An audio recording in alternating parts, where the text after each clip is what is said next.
The hidden cost of always being available. What if the very thing keeping you stuck is your constant availability?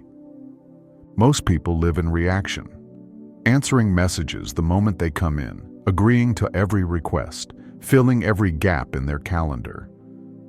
They do it out of politeness, obligation, or fear.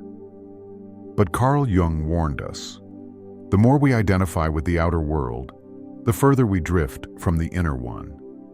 And in that drift, something sacred is lost. This isn't just about stress. It's about your soul. Jung believed in the path to becoming whole. The process he called individuation begins with reclaiming what we've unconsciously given away. Your time, your energy, your thoughts. When you're always available, those things are not truly yours. You become a puppet for other people's needs, losing yourself in the process. But here's what no one tells you. Every yes that violates your truth is a small betrayal of the self. The self, in Jungian psychology, isn't just your personality. It's your fullest potential, the unified totality of who you are meant to become. And the self doesn't shout over the noise. It waits patiently, in silence. That means in order to hear it, you must create space. Being less available isn't selfish. It's sacred. It's how the real journey begins. So over the next few chapters, we're going to dive into the hidden psychological cost of being constantly available and the profound power of stepping back. You'll discover why saying no is a spiritual act, how boundaries reveal who you really are, why withdrawal isn't weakness, but the beginning of wisdom. You'll hear the story of Henry, a man who learned too late what his people-pleasing had cost him. And you'll explore Jung's most powerful ideas, from the shadow self to the alchemy of transformation. Ideas that can reshape how you live, love, and lead. Because when you stop being always available, something extraordinary happens. Your presence starts to carry weight, your voice starts to resonate, and your energy begins to gather, not in reaction to others, but in devotion to your deepest truth. Jung once wrote, "Your visions will become clear only when you look into your own heart. Who looks outside dreams. Who looks inside awakes." This is your invitation to look inward, to awaken, to withdraw from the noise and return to the quiet power within you. Let's begin. The power of saying no. Carl Jung believed that becoming your true self, what he called individuation, requires courage. But not the kind of courage that's loud or flashy. The real courage, he taught, is often quiet. It shows up when you start saying the one word most people avoid. No. Why is no so hard? Because we're conditioned to believe that our worth is measured by our usefulness. From a young age, we're rewarded for being agreeable, accommodating, and available. But Jung warned that when we over-identify with the roles others assign us, caretaker, helper, fixer, we disconnect from our authentic self. Each time you say yes, out of guilt, fear, or pressure, you're abandoning a deeper truth. And the unconscious notices. Jung described the psyche as a system that seeks balance. When your outer actions don't align with your inner needs, the imbalance shows up, first as anxiety, then resentment, then a quiet inner collapse. Your dreams turn gray. Your energy scatters. You start to feel like a ghost in your own life. But there's a remedy: saying no. Saying no isn't rejection. It's redirection. It's telling the world, I'm no longer available for what doesn't align with who I truly am. And each time you do it, you reclaim a little piece of your sovereignty. The first few times are hard. You'll feel guilty. You'll fear being misunderstood. People might push back. But this discomfort is a sign that you're breaking the old mold, the false self that grew out of pleasing others. Jung would say, you're peeling off the persona, the mask you wear to survive in society. Beneath that mask is your essence, yourself, waiting to be expressed. Not just in grand gestures, but in simple boundaries. No creates space. Space for your intuition, space for your desires, space for rest, silence, solitude, the sacred ingredients of transformation. And here's the paradox. The more you say no to what drains you, the more magnetic you become. People feel the difference. Your presence gains weight. You're no longer leaking energy. You're holding it. You're directing it. You're becoming someone who acts, not reacts. That's power. Real, grounded, Jungian power. So next time you're tempted to agree just to keep the peace, pause. Breathe. And remember, your peace is not worth trading. The shallow pool of availability. Imagine being a deep well, still, potent, and full of mystery. Now imagine that well being drained constantly, ladle after ladle, by anyone who walks by. That's what happens when you make yourself endlessly available. You become shallow, not in character, but in depth. Carl Jung warned of this dilution of the self. In his view, the psyche was not meant to be endlessly exposed. There are layers within us, the conscious, the unconscious, the shadow, and these layers need space to breathe and integrate. But in today's world, we live on the surface. Always online, always reachable, always reacting. Jung called this identification with the external world the extroverted attitude, a life oriented so outwardly that the inner world is neglected, or worse, forgotten. But the inner world is where your richness lies, your creativity, your archetypes, your dreams. When you are too available, when every notification, text, or favor is met with an instant response, you teach your psyche one thing: my inner life doesn't matter. And slowly, your connection to it fades. Being constantly available trains others to expect pieces of you on demand. But worse, it conditions you to believe that your value is tied to your accessibility. Jung called this living through the persona, the social mask. And the more we invest in that mask, the more we become estranged from the self. So what's the cost? You lose depth. Your conversations stay polite, not profound. Your thoughts become scattered, not solid. Your presence feels thin, not powerful. But here's the hidden truth. Depth requires distance. When you step back, when you become less accessible, you create mystery. You invite people to meet you on your terms, not theirs. You reclaim your psychological center. Jung often emphasized the importance of withdrawal, not as escape, but as integration. By stepping away from constant connection, you start connecting to yourself. Your thoughts slow down, your dreams return, your intuition sharpens, and you stop being a puddle and become a pool, still, deep, magnetic. You'll notice something else. The more selectively you show up, the more your presence matters. People feel your energy more strongly. You're no longer just another voice in the noise. You become a signal. Jung said, "Solitude is for me a fount of healing."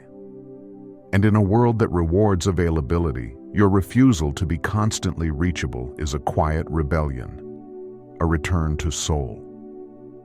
So next time you feel pressure to answer right away, pause. Ask yourself, is this connection worth the cost of my depth? Often the answer is no. Because your availability is not your value. Your depth is. The truth about boundaries. Boundaries are often misunderstood. People think they're walls, rigid, cold, selfish, but Carl Jung saw them differently. To him, boundaries were the framework of the soul, not barriers, but containers. Without them, your essence spills out. With them, it takes shape. Think of fire. Without a fireplace, it's chaos. But with a solid structure around it, it becomes warmth, light, power. Your energy works the same way.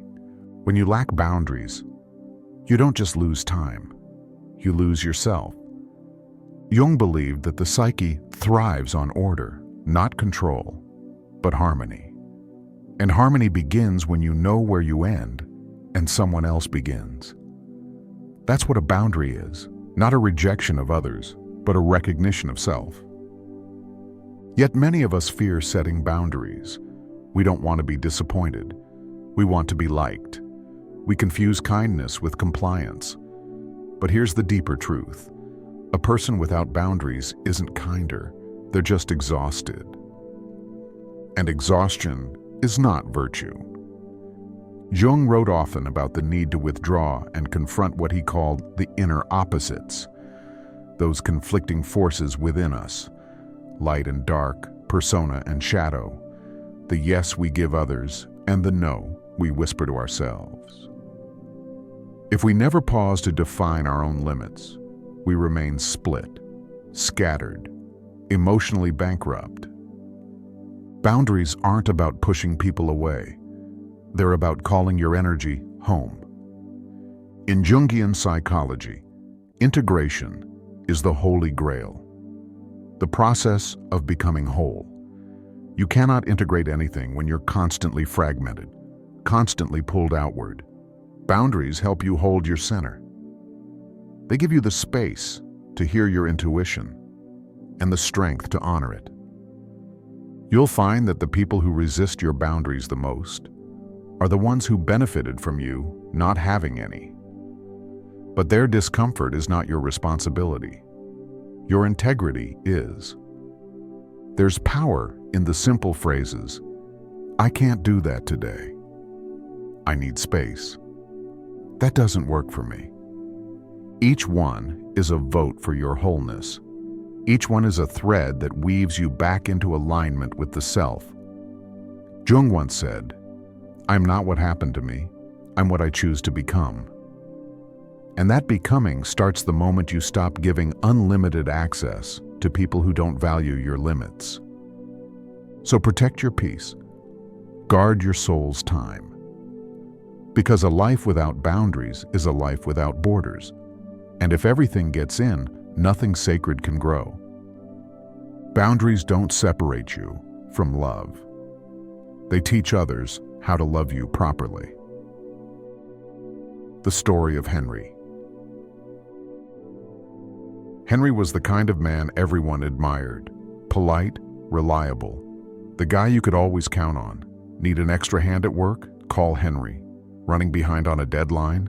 Henry will fix it. Feeling low? Henry will listen.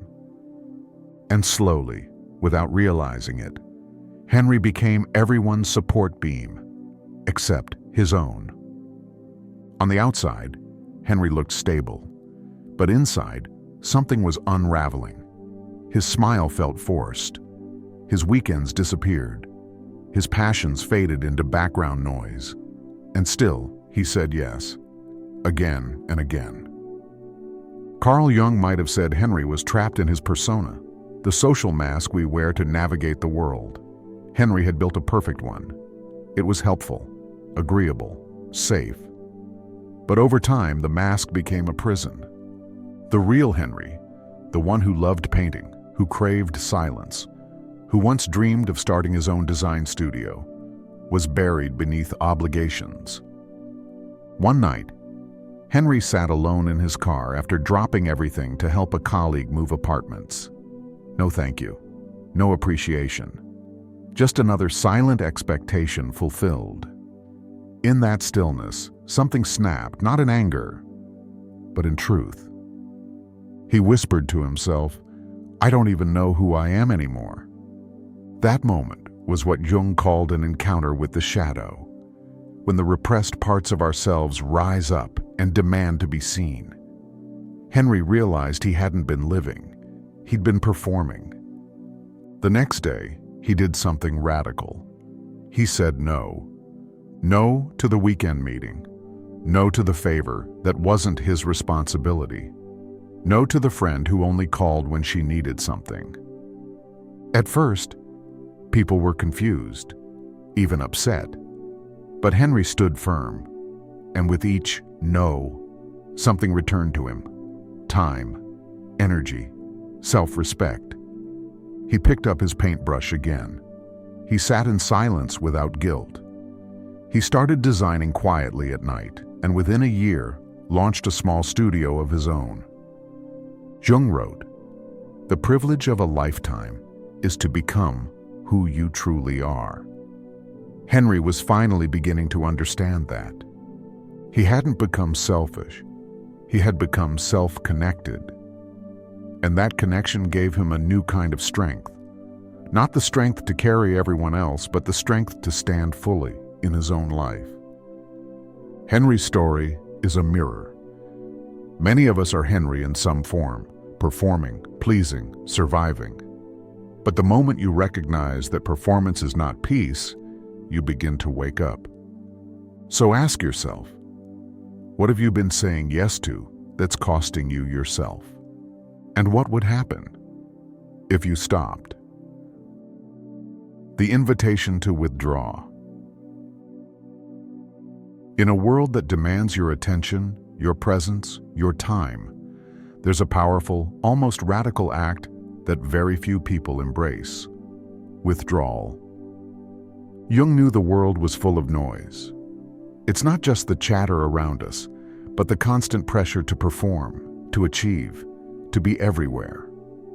Yet he also knew that the real work, the work that shapes your destiny, the work that connects you to your truest self, begins in silence. And silence demands withdrawal. Withdrawal isn't about running away. It's about creating the space to reconnect with the only person who truly matters: you. You see, as long as you're caught up in the external world, you can never hear your inner voice clearly. The demands of work, social life, family, and even your own ambitions constantly pull you out of yourself. It's easy to forget your own needs and desires when you're always in reaction to others. Jung argued that the psyche has two primary directions: one outward toward the world, and one inward toward the depths of the unconscious. The outward direction is full of distractions, momentary pleasures, social status, and approval. But the inward direction is where true integration occurs. It's in the silence, in the solitude, that you find what is deeply yours. Jung once said, "The most terrifying thing is to accept oneself completely." But how can you accept yourself if you've never taken the time to know who you really are beneath the noise? Withdrawal isn't about shutting the world out. It's about choosing to step back, to pause, and to let your energy return to you. In the silence, you can hear your intuition, your instincts, your true desires.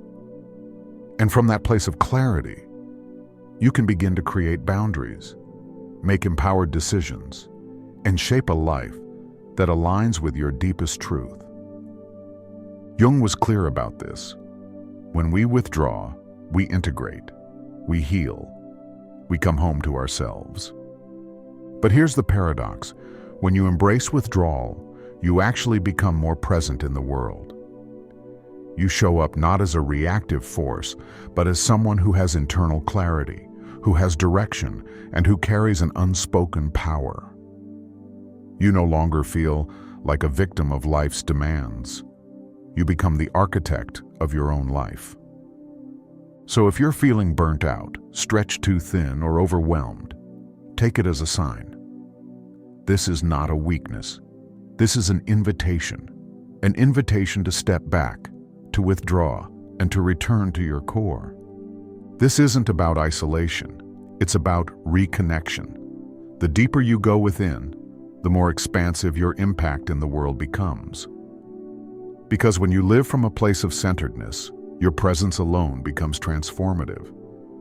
Remember, the quieter you get, the more powerful your voice becomes. The shadow self. We all have a shadow. It's not some dark external force waiting to pounce. It's part of who we are, lurking just beneath the surface. In fact, Carl Jung argued that the shadow is one of the most crucial elements of the psyche. It contains everything we deny, repress, or refuse to accept about ourselves. The shadow is the part of you that you don't like to acknowledge. It's the jealousy you try to hide, the anger you don't express, the mistakes you'd rather forget. It's everything you've rejected because society told you it was wrong, or because you were too afraid to face it. But here's the problem. The more you push the shadow down, the more power it holds over you. Jung believed that the shadow doesn't just disappear because you ignore it. Instead, it waits patiently, influencing your decisions, your relationships, and your sense of self, usually in ways you don't even realize. Have you ever found yourself reacting in a way that surprises you? Maybe you snapped at a friend over something trivial, or felt an overwhelming surge of jealousy toward someone's success. Those reactions, Jung believed, are clues that your shadow has emerged. And if you don't confront it, the cycle continues, often causing unnecessary chaos in your life. But what would happen if you welcome the shadow instead of shying away from it? Jung said that the shadow is the greatest source of energy for transformation. The moment you face the parts of yourself that you've disowned, you begin to integrate them. You stop fighting your nature and instead learn to own it. And paradoxically, this ownership brings you power. Think of it this way. A person who's at war with their shadow is like someone constantly running from their own reflection. They're exhausted. They can't be authentic because they're always hiding a part of themselves. But when you face your shadow, when you stop pretending you don't have those darker, less pleasant traits, you reclaim your energy. You gain wholeness. And this is where true authenticity comes from. It's not about being perfect. It's about being whole. The person who owns their shadow is not someone who's perfect or without flaws. They are the person who says, "Yes, I have weaknesses, and I embrace them. I am human, and that is my power." Jung urged us to acknowledge our shadow, not as a force to be defeated, but as a part of the self to be integrated. By doing so, we stop projecting our darker traits onto others. We stop blaming the world for our internal struggles. Instead, we become accountable for our own energy, our own reactions, and our own transformation. So here's the question. What's in your shadow? What parts of yourself have you denied? And what would happen if you began to face them, accept them, and even love them? The journey to wholeness starts when you look at your shadow, not as something to fear, but as the key to your freedom. The essence of transformation. Transformation is not a linear process. It's not a switch that you flip one day and suddenly everything is different. No, true transformation is messy, chaotic, and deeply personal. But it is also profoundly liberating.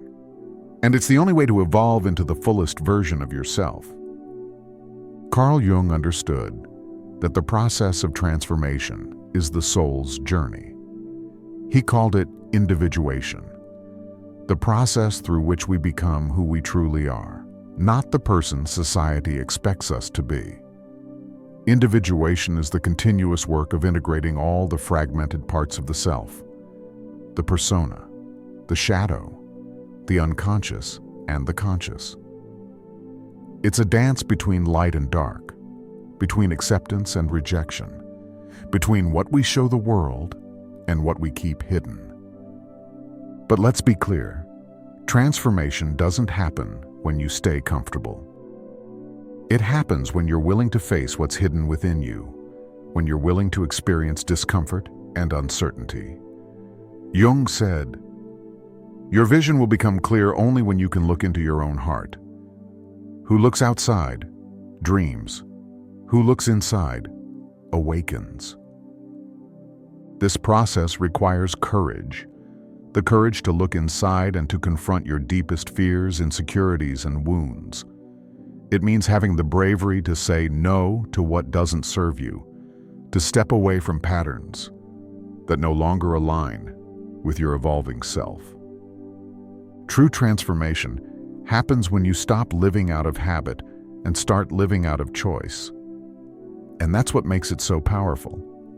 Transformation is not something that happens to you. It is something you consciously create. It's the moment you choose to stop being the victim of your circumstances and become the creator of your own life. Jung believed that every step toward individuation was a step toward wholeness. You stop being fragmented, scattered, and conflicted, and instead, you begin to live in harmony with yourself. But it's not an easy process. It requires discipline, introspection, and a willingness to let go of what no longer fits your soul. It's also a lifelong journey. There is no final destination, only continual growth, continual integration, and continual deepening of the self. You will never fully arrive, and that's okay. The joy of transformation is in the unfolding, in the constant evolution. Think about it. If you're truly changing, you'll no longer be the person you were yesterday. And that's the point. You'll be something greater, something more aligned with your essence. Transformation is not about achieving some ideal version of yourself. It's about becoming authentic, about living in alignment with your true nature. When you live from your essence, the world around you transforms too. Your relationships change. Your work changes. You show up more powerfully, more purposefully, and suddenly, the life that once felt constricting becomes a canvas for you to paint on. So how do you begin? Start by embracing the discomfort. Start by stepping back and reevaluating your boundaries, your desires, your habits, and your fears. Lean into your shadow and stop avoiding the truth of who you really are. Trust the process, even when it feels uncertain, because in the end, transformation is not a destination. It's a journey of becoming again and again the truest version of yourself. So, there you have it.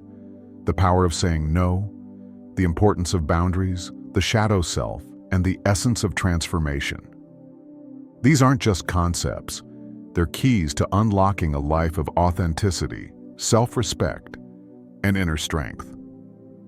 As you move forward, remember this. Your transformation starts with you.